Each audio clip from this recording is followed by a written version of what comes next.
understand, I don't support this guy. I don't support what he's doing. But I'm really torn on this story. He is exposing the fact that our governments all around the world have been lying to us. It's been a job we've been trying to do, but been pilloried over and over for doing it. But I don't want a guy to go to jail or to be silenced for something he didn't do. Again, I don't support him. But I want you to look into the crime that he committed to warrant an international manhunt. This whole thing is not sitting right. Assange is under investigation for sex by surprise. What's that? Well, apparently this is Sweden's version of rape, sexual molestation, and unlawful coercion. Routine cases of sexual coercion have a maximum penalty of about 2 years in prison. But there are separate allegations from another Swedish admirer who he was also hooking up with. I want to show you a rough timeline of events from the British newspapers. As I go through this, I'm going to try to, it's confusing, but I want you to try to follow this along with me and then ask yourself this question. Really? Does this make sense? And if this were done by you, would you be getting the same attention that, you know, that he's getting? Would you not be let out? Watch this. I want to show you, first of all, person number one. Now, we can't show you the actual photographs of the accusers. We don't do it. But let me just call her woman number one. She met Assange at a seminar hosted by the Swedish Brotherhood Movement. Now, what is the Swedish Brotherhood Movement? Well, that group is a hardcore, uber, far-left group with anti-Semitic ties and also has partnered with SDS, Students for a Democratic Society. So he's speaking at this seminar, and she's there, okay? She's well known in radical circles, and in college was a protege of the militant feminist academic holding the post on campus of Campus Sexual Equity Officer, whatever that is. In the past, woman number one has also had a blog posting that has since been removed called The 7 Steps to Legal Revenge, that explained how a woman can use courts to get back on unfaithful lovers. Step 7 says, go to it and keep your victim in sight. Make sure your victim suffers just as you did. Okay, so here she is. We know who she is.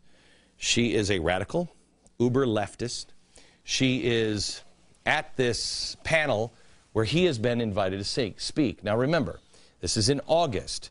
He was invited to be the key speaker at the seminar on war and the role of the media. This is about the time when Assange was threatening to release more confidential documents. So, woman number one agrees to let Assange stay at her apartment leading up to the event. She says, I'm going to be gone for a few days.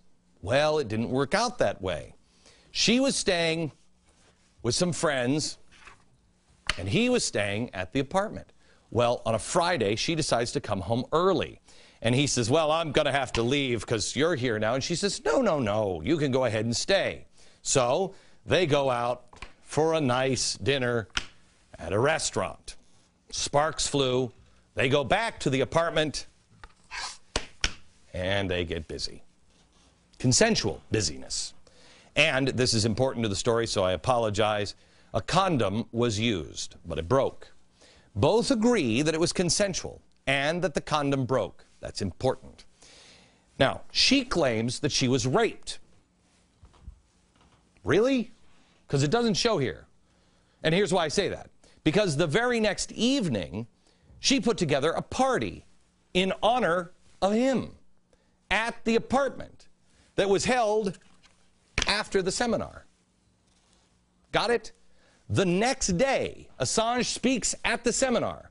Now, there's a video of this event, and it was made available by Vaken.se. That's a Swedish network of independent alternative media reporters. The crowd and the journalists were made up primarily of leftist Swedes who were sympathetic to WikiLeaks. He's introduced by a Swedish social democrat. Social democrat. Remember, that's what Putin and everybody else became when the Soviet Empire collapsed. They went from communist to social democrats. He's introduced by a guy who's a social democrat who defended the actions of WikiLeaks as upholding international law. So he's surrounded by friends. Assange gives his speech and everything went as planned. Well, almost. There's one person there that he couldn't miss. One attractive, young, adoring female fan who sat right in the front row caught his eye during the seminar. We found this photo from the Daily Mail. We have blurred her face out, but here she is. Here's the seminar, and here she is. Now, remember, he's at the seminar with woman number one, staying at woman number one's house, and he sees woman number two at the seminar. Now, apparently, she attended the seminar because she was a fan of Assange. I mean, what 20-something wouldn't be just an uber fan of Julian Assange? He's famous, he's rich, he's good-looking. Okay, he's famous, kinda. I mean, 1 out of 3 ain't bad. Actually, it's pretty terrible. But this is woman number 2. And here's where things get a little murky. They're conflicting sources here, but woman number 2 is allegedly hanging around after the speech by the stage trying to catch his eye. And they do. Well, unfortunately, they don't really talk, but these two start to talk. They start to chat, woman number 1 and woman number 2. I mean, what are the odds? Woman number 1 introduces woman number 2 to Assange and says, hey, you really should meet her. Even though we just had sex, you should meet her. Well, they end up hanging out in a group setting. After some flirting, Assange and woman number 2 make a breakthrough, and they go to a movie together, leaving woman number 1 here. This guy's a player. He must be really good because, again, sparks fly. And Assange says, you are hot. You're great. We should continue this. But I've got to run over to woman number 1's house because she's throwing a party for me. Hosted by the woman he slept with the night before, woman number 1. So woman number 2 is left at the movie theater. And like any good dirtbag, he promises to contact woman number 2 real soon and heads off to the party, woman number 1's house. Remember, woman number 1 supposedly had been raped the night before, but here she is organizing a party in his honor. Now, who hasn't thrown a party for the guy who just raped you?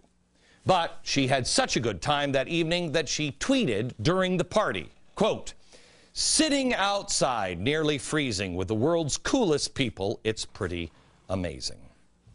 To me, this doesn't exactly fit the profile of someone who's been sexually assaulted by guy number 1. While she tweeted that, Assange was flirting with woman number 2 on his cell phone. Well, eventually they meet again that Monday. Woman number 2 and Julian Assange. And Julian actually convinces her to buy him a train ticket because he needs to get out of the city, but he needs cash because he fears the government would track him. So she says, okay, but I've got to go to my apartment and get the cash, which is lucky because at her apartment they can have sex. And they have sex, consensual sex. And Assange wears a condom. The next morning, they have sex again. Where did I put that money? Oh, I don't have any pants on. This time, however, no condom. And there's the problem again.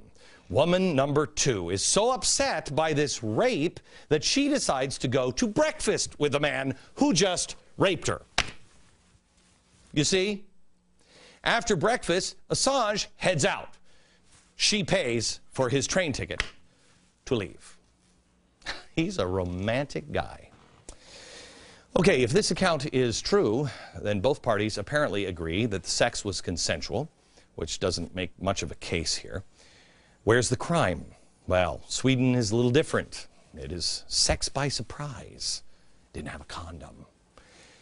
Well, there wasn't much of a crime there. That's why the case was closed in August.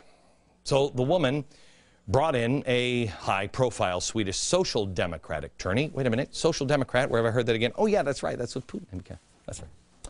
He's a supporter of the campaign to extend the legal definition of rape. As a result of him being brought in September, the case was reopened by authorities. Now, here's where things get sketchy. Regret begins to set in with woman number 2. Woman number 2 is the one who contacted the attorney. But woman number 2 also, she's regretting. And of all the people in the world, if you're going to tell somebody about a rape or something, your mom, your dad, your brother, your sister, your best friend, no. She decides to call woman number 1.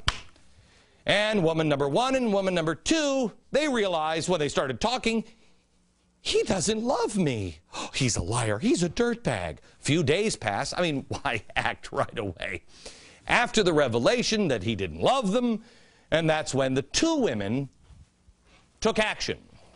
And the 2 women now, because 2 women claiming this is so much better than 1, they went together to the police to report that they were seeking advice on how to proceed with an assault claim. Woman number 2 claimed that she was upset that Assange had refused to wear a condom when he asked. And I don't know. Woman number 1 said that, raped him in between the party and the breakfast. I don't know. Does that sound right to you? I want you to know, I am not defending Assange. I think he is a dirtbag. He obviously has no problem using his 15 minutes of fame to sleep with anyone who is crawling. But I have to tell you something. If you look at the people who are all lining up in defense of Julian Assange, and you see that these 2 are uber leftist as well, and you know the case that we have laid out over especially the last 6 months of bottom up, top down, and inside out, something's wrong. I want you to know the government is lying to you. I have made a living out of the last